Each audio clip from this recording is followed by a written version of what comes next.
Guys, doing a little tire comparison for you. So earlier I was on 29.5 Outlaw 1 skinny wides. Now I'm on 30-inch Zilla's front, 30-inch Sledgehammer's rear. And a Sledgehammer is really just a knockoff Mudzilla with a little more tread. So basically baby Zilla's front, big Zilla's rear. I went through the exact same path and I'm going to compare the tires basically. So far you really didn't notice that the Outlaws had much more grip in this stuff. The Zillas did just fine.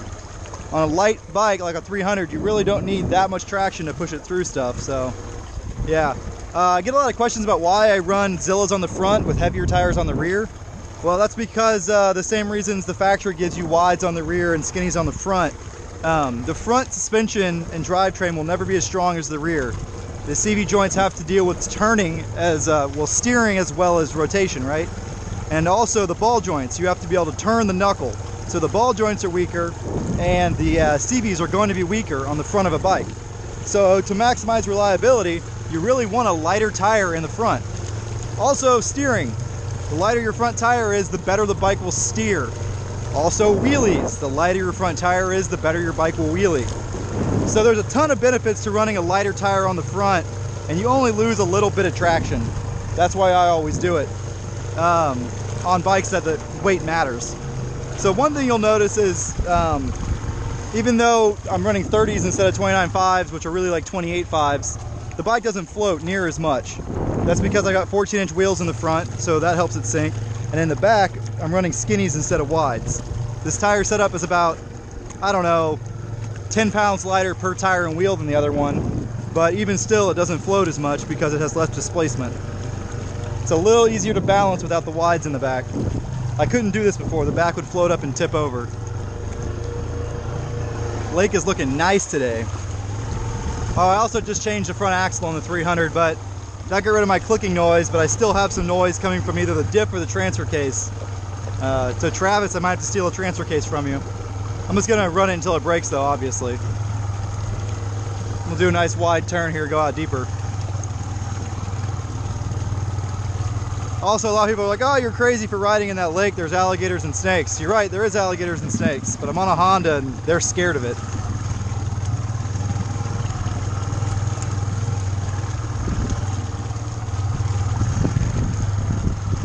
Purring like a kitten. Let's see if we can go out around this pond prawn. This should be tricky. It's hard to steer when the water's this deep.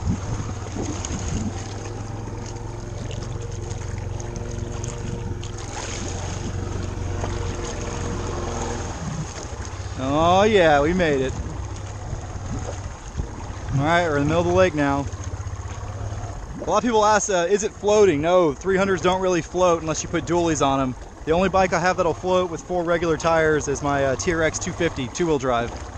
Four-wheel drives are a little too heavy. I mean, if I put like some 35s on like, I don't know, the smallest room I could find, it'd probably float if it was a light 35. But even on 30 Zilla wides, all 4 of them, it really doesn't float enough to be useful as a boat. But it is kind of bobbing right now. It's not really floating. It's pretty deep. It's gonna get deeper here, up here in a minute.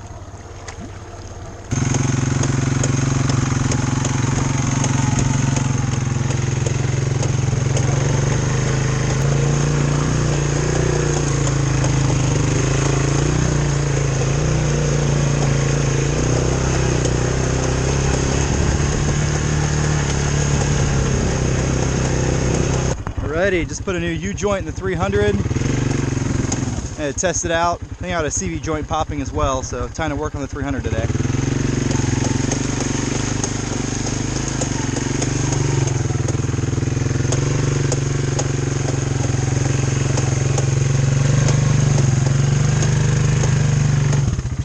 Lake's pretty high from all the rain.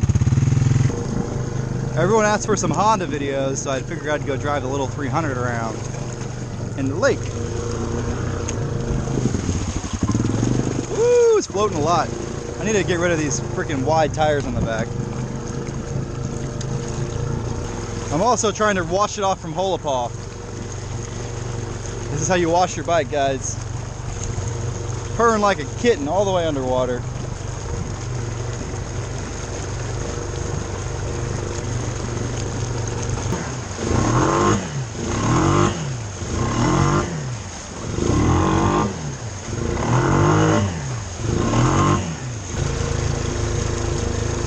get a boat, they said. Never. We'll get it. This is why it's crucial that your bike has to be able to idle underwater. Because when it gets this deep, if you give it too much gas, you flip over backwards. You gotta be able to creep it. Look at that thing idling. I mean, it is straight up and down. Oh, yes. Ooh, nipple deep.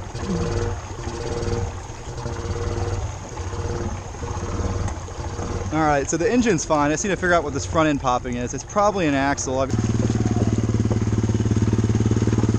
all about creeping it. Then transfer the weight forward. Yeah, it's that U-joint, or that CV joint. Oh yeah. I'm running OEM Honda 500 CV joints in this thing.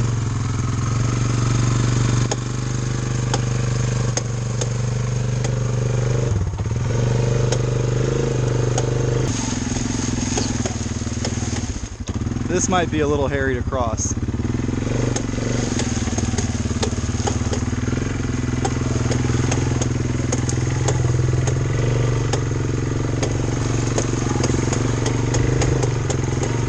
Just gotta creep it.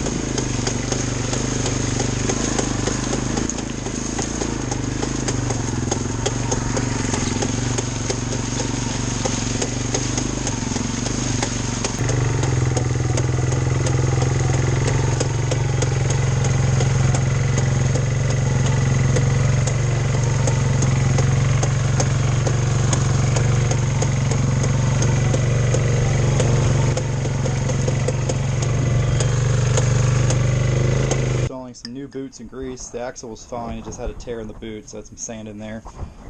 This little clip was missing somehow, so I fashioned a nice little piece of safety wire on there to keep that from sliding off.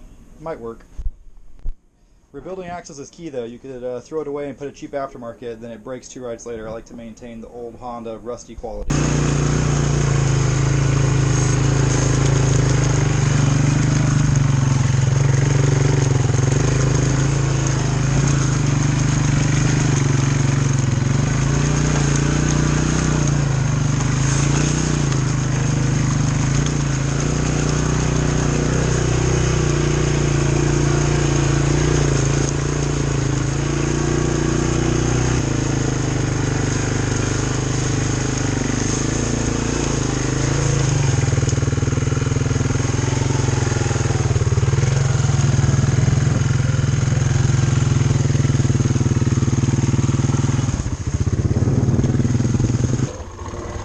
Put all my weight on the left side to make it turn right.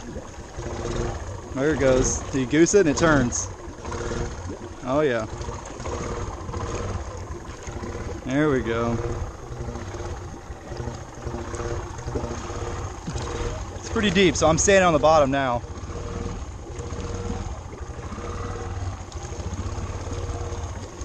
I'll let it sink down for a second so you guys can see how deep it is if the bike is level. Doesn't want to sink. That's floating right there. So if I lean forward, the front should sink and the back should float. Oh, the whole thing wants to float. Come on, sink, baby. Here we go. Oh, killed it.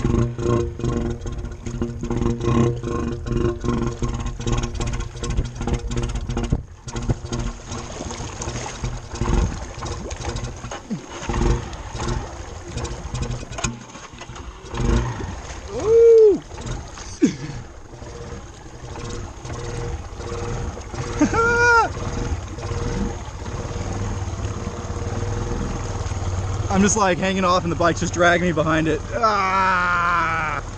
Oh, that's nice. We climb back on.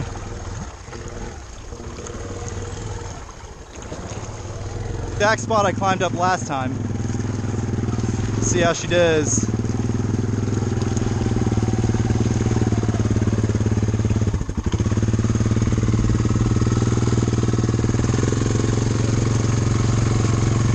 Spun a little bit more, but really had no problem.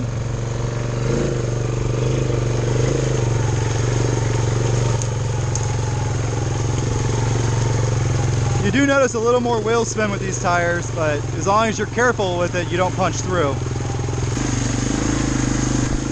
Look at the butterflies!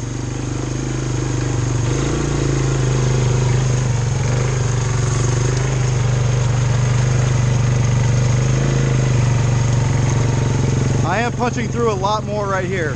Oh yeah.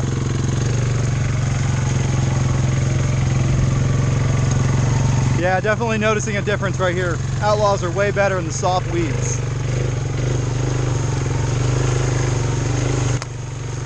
Well, there you have it, folks. I made a Honda video and I gave you guys a pretty good tire comparison, so everyone stop your whining. Looks pretty good on the setup. I kind of want to get some 32-inch sledgehammers for my 850 Polaris eventually. I mean, this could run 32s, no problem also.